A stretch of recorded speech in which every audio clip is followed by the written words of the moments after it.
smart spots to choose in energy is the hydro environment, particularly Inga, and the gas-fired power, particularly via Mozambique.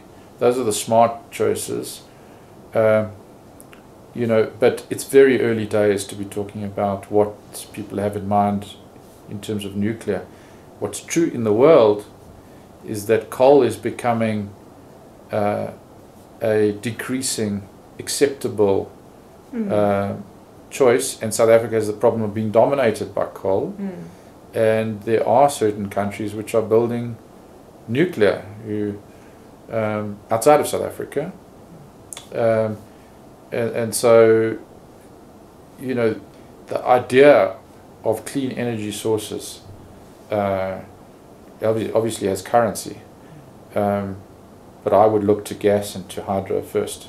Renewable, yes, but renewable, you know, there's been a huge amount of effort and quite successful in the solar and wind space, but in terms of the overall moving the needle, you know, the impact of it is insufficient, let's say.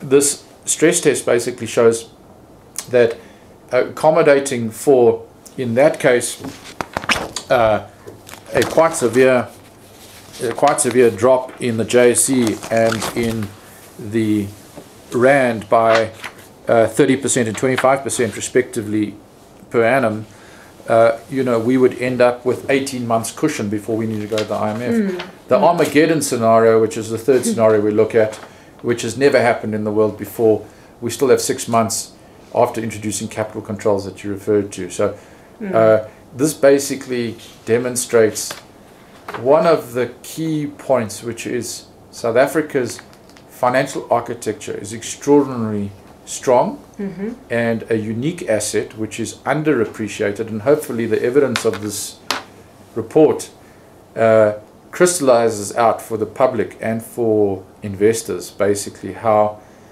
developed and strong South Africa's financial architecture is, which is a great asset when thinking about, you know, the anxieties of where will a lower growth South Africa end up. Well, it's highly unlikely going to end up in a crisis.